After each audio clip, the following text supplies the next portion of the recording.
Hello, everybody. Welcome in. Oh, what is... Let me change my hair. What is that picture? I don't even know what that's supposed to be. Hold on. What story is that from? I have no... I don't even remember what story that's from. That's hysterical.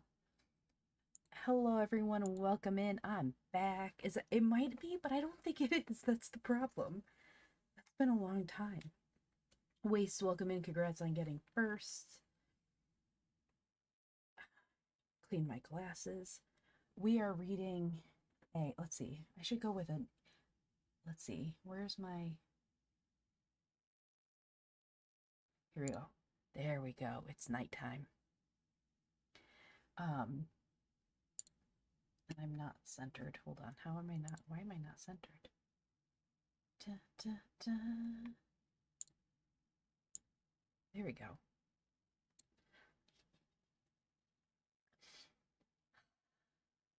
It's been a while since we've done a reading stream, hasn't it? Ben. Day for night. Yep. So the book we're reading today is Boxcar Children. Let me pull up the link for it. So the ones that are published right now are more updated, but I'm misreading too. But the Boxcar Children on Project Gutenberg is the original. It's so old. It was published in... Oh my god, let's see. Hold on, let me check. Original Boxcar Children. First, here's the link if anyone joins in and wants to read. Okay.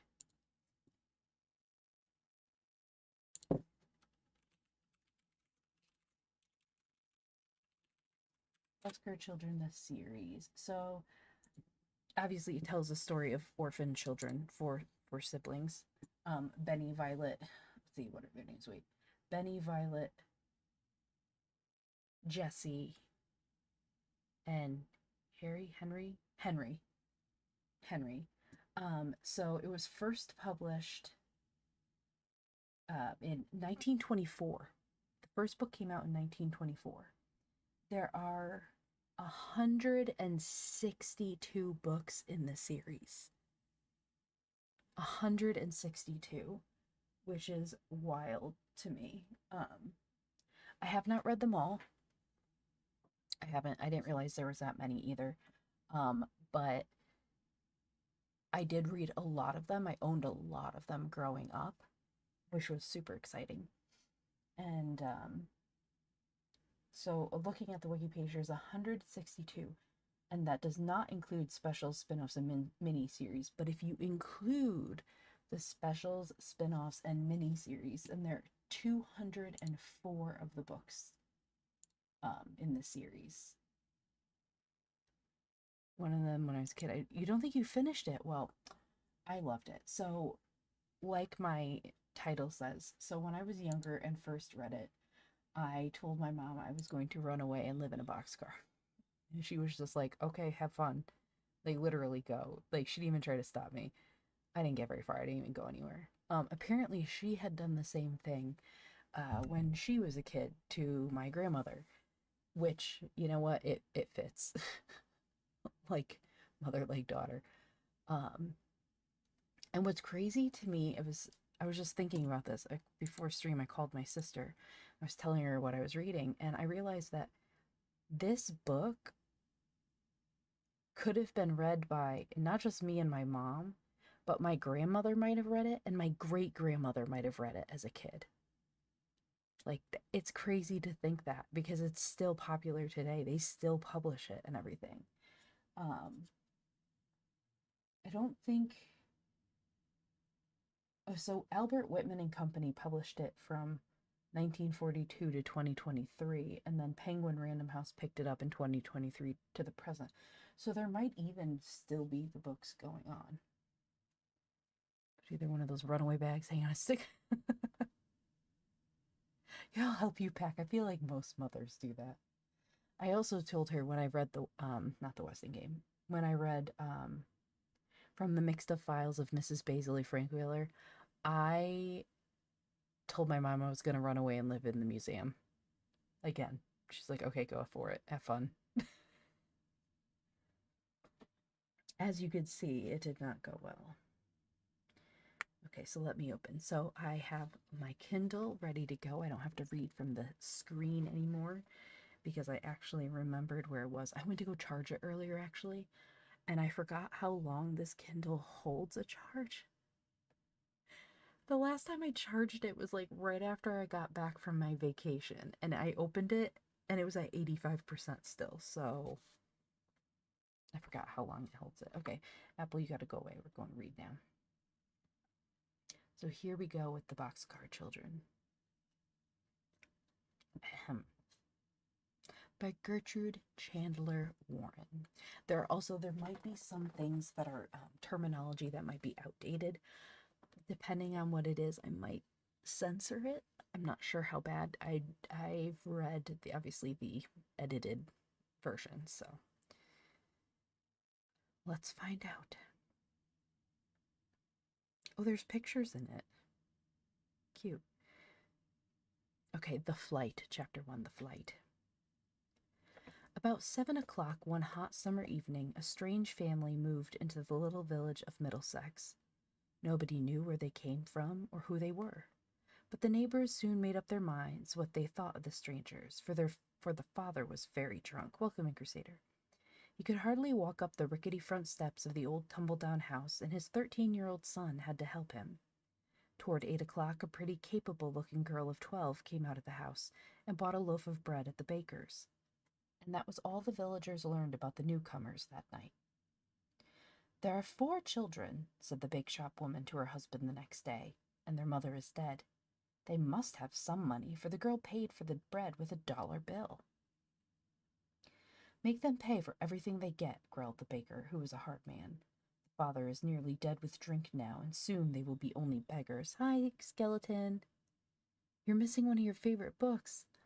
Oh, no. This happened sooner than he thought. The next day, the oldest boy and girl came to ask the bake-shop woman to come over. Their father was dead. She went over willingly enough, for someone had to go, but it was clear that she did not expect to be bothered with 4 strange children, with the bakery on her hands and 2 children of her own. Haven't you any other folks? She asked the children. We have a grandfather in Greenfield, spoke up the youngest child before his sister could clap her hand over his mouth. Hush, Penny, she said anxiously. This made the bake-shop woman suspicious. What's the matter with your grandfather? She asked. He doesn't like us, replied the oldest boy reluctantly. He didn't want my father to marry my mother, and if he found us, he would treat us cruelly. Did you ever see him? Jess has. Once she saw him. Well, did he treat you cruelly? Asked the woman, turning upon Jess. Oh, he didn't see me, replied Jess. He was just passing through where we used to live, and my father pointed him out to me. Where did you used to live? Went on the questioner, but none of the children could be made to tell. We will get along all right alone, won't we, Henry? Declared Jess. Indeed we will, said Henry. I will stay in the house with you tonight, said the woman at last, and tomorrow we will see what can be done. The 4 children went to bed in the kitchen and gave the visitor the only other bed in the house. They knew that she did not at once go to bed, but sat by the window in the dark. Suddenly they heard her talking to her husband through the open window. They must go to their grandfather, that's certain, Jess heard her say. Of course, agreed her husband. Tomorrow we will make them tell us what his name is. Soon after that, Jess and Henry heard her snoring heavily. They sat up in the dark. Mustn't we surely run away? Whispered Jess in Henry's ear. Yes, whispered Henry. Take only what we need most. We must be far off before morning, or they will catch us. Jess sat still for a moment, thinking, for every motion she made must count. We will take both loaves of bread, she thought, and Violet's little work bag. Henry has his knife, and all Father's money is in my pocket. She drew it out and counted it in the dark, squinting her eyes in the faint light of the moon. It amounted to nearly $4. You'll have to carry Benny until he gets waked up, whispered Jess. If we wake him up here, he might cry. She touched Violet as she spoke. Shh, Violet, come. We're going to run away, she whispered. The little girl made no sound. She sat up obediently and tried to make out the dim shadow of her sister. What shall I do? She said, light as breath. Carry this, said Jess, handing her the work bag and a box of matches. Jess tiptoed over to the tin box on the table, drew out the 2 loaves of bread, and slipped them into the laundry bag. She peered around the room for the last time, and then dropped 2 small clean towels and a cake of soap into the bag. All right, pick him up, she said to Henry. Henry bent over the sleeping child and lifted him carefully. Jess took the laundry bag, turned the doorknob over ever so softly, opened the door ever so slowly, and they tiptoed out in a ghostly procession. Jess shut the door with as much care as she had opened it, listened to the bake-shop woman's heavy snoring for a moment, and then turned and picked their way without a sound to the country road. She may wake up before morning, you know, whispered Henry. We must do our fastest walking before then. If we can only get to another town before they find out we're gone, they won't know which way to go. Jess agreed, and they all walked briskly along in the faint moonlight. How far can you carry Benny? Asked Violet. Oh, at least a mile, said Henry confidently, although his arms were beginning to ache. Benny was 5 years old, and he was a fat, healthy boy as well. Hello, Clovind, or Clovind. Welcome to class. Thank you for the follow. There is a link to a free copy of the book. Oh, thank you for the sub. I appreciate it with Prime. If you're interested, there's a free copy of the book over on Project Gutenberg with the link. You can click on that and it'll take you to it. You can read it online or download it to your Kindle or other e-reading device. I think we could all walk faster if we woke him up, said Jess decidedly. We could each take his hand and almost carry him along. Henry knelt by the roadside and set the little fellow against his knee. Come, Benny, you must wake up now and walk, said Jess coaxingly. Go away, Benny mumbled with his eyes shut tight, trying to lie down again. Let me try, Violet offered softly. Say, Benny, you know little Cinnamon Bear ran away to find a nice warm bed for the winter? Now you play your Cinnamon, and Henry and Jess will help you along, and we'll find a bed. Violet's little plan worked. Benny was never too cross to listen to the wonderful stories his sister Violet could tell about Cinnamon Bear.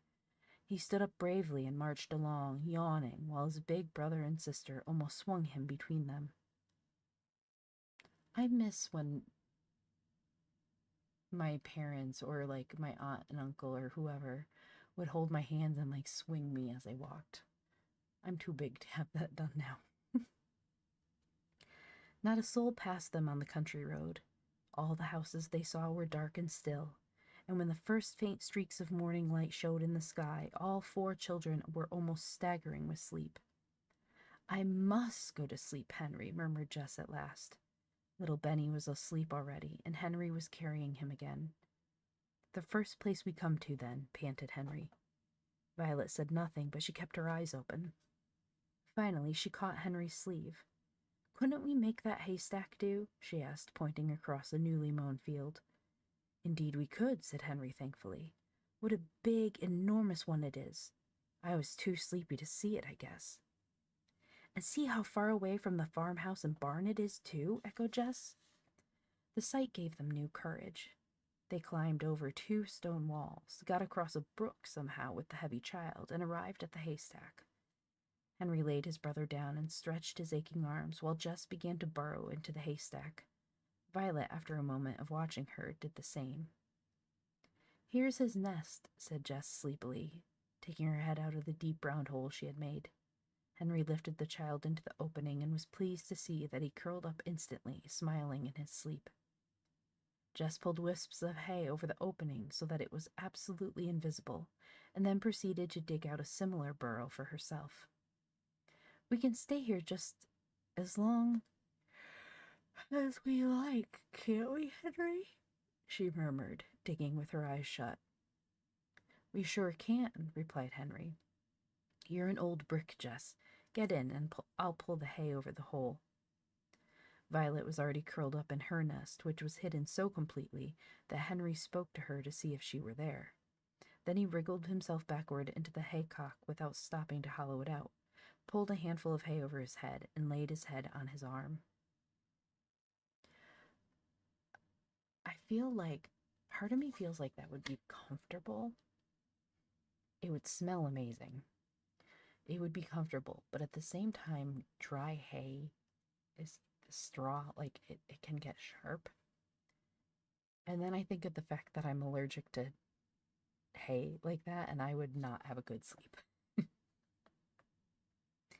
Just as he did so, he heard a heavy voice say, "Now then, lass, get along." Then he heard the rumble of a milk wagon coming down a nearby lane, and he realized thankfully that they had hidden themselves just before the first farmer in the neighborhood had set off toward Middlesex with his milk cans. He will say he didn't meet us coming this way, thought Henry, so they will hunt for us the other way around, and that will give us time to cover a lot more ground. He dropped asleep just as the roosters all over the valley began to answer each other. The second night.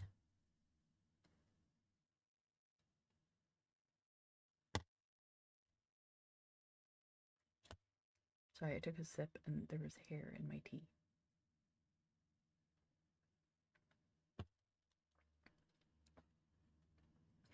The roosters crowed and the hens clucked.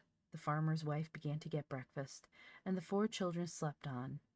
Dinner time came and went, and still they slept, for it must be remembered that they had been awake and walking during the whole night. In fact, it was nearly 7 o'clock in the evening when they awoke. Luckily, all the others awoke before Benny. "Can you hear me, Jess?" said Henry, speaking very low through the wall of hay. "Yes," answered Jess softly. "Let's make one big room of our nests." No sooner said than done. The boy and girl worked quickly and quietly until they could see each other. They pressed the hay back firmly until they made their way into Violet's little room. Then she in turn groped until she found Benny. "Hello, little Cinnamon," whispered Violet playfully. And Benny at once made up his mind to laugh instead of cry. But laughing out loud was almost as bad, so Henry took his little brother on the hay beside him and talked to him seriously. "You're old enough now, Benny, to understand what I say to you. Now listen. When I tell you to keep still after this, that means you're to stop crying if you're crying, or stop laughing if you're laughing, and be just as still as you possibly can. If you don't mind, you'll be in danger. Do you understand?" "Don't I have to mind Jess and Violet too?" asked Benny. "Absolutely," said Henry. "You have to mind us all, every one of us." Benny thought a minute. "Can't I ask for what I want any more?" he said. "Indeed you can," cried Jess and Henry together. "What is it you want?" "I am awful hungry," said Benny anxiously. Henry's brow cleared. "Good old Benny," he said. "We're just going to have supper. Or is it breakfast?" Jess drew out the fragrant loaf of bread. She cut it with Henry's jackknife into 4 quarters, and she and Henry took the 2 crusty ends themselves. "That's because we have to be the strongest, and crusts make you strong," explained Jess.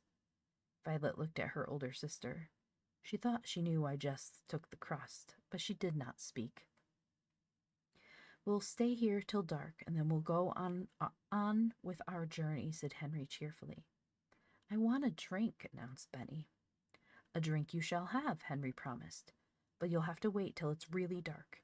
If we should creep out to the brook now, and anyone saw us—" He did not finish his sentence, but Benny realized he must wait. He was much refreshed from his long sleep and felt very lively. Violet had all she could do to keep him amused, even with Cinnamon Bear and his 5 brothers. At last it was after 9 o'clock. There were lights in the farmhouse still, but they were all upstairs. "We can at least get a drink now," he said, and the children crept quietly to the noisy little brook not far from the haystack. "Cup," said Benny. "No, you'll have to lie down and drink with your mouth," Jess explained, and so they did. Never did water taste so cool and delicious as it did that night to the thirsty children. When they had finished drinking, they jumped the brook, ran quickly over the fields to the wall, and once found themselves on the road.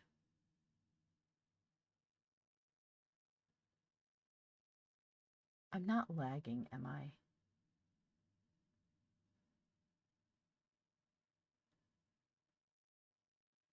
Because I have YouTube open too, and it looked like I was frozen for a minute.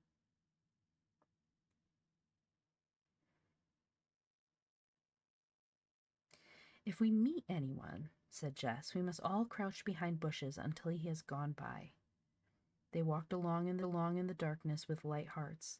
They were no longer tired or hungry.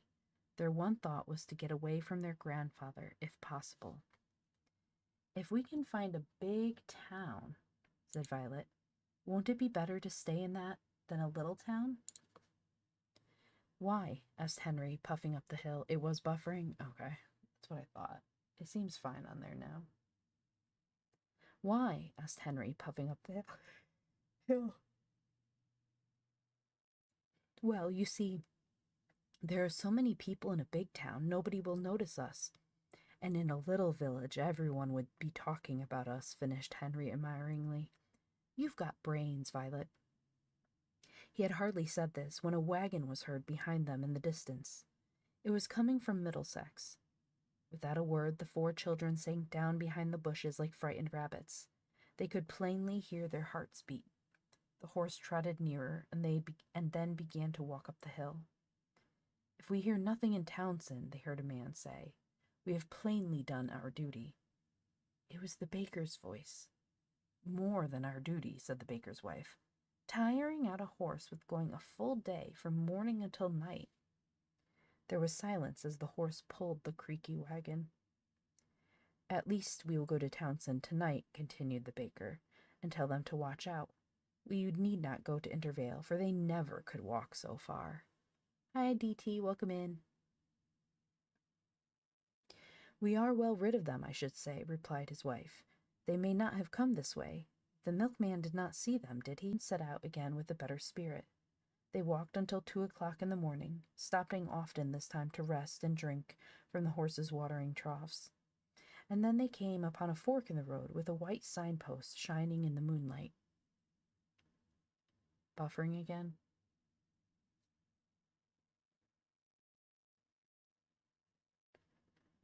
Which is weird because it says everything's fine.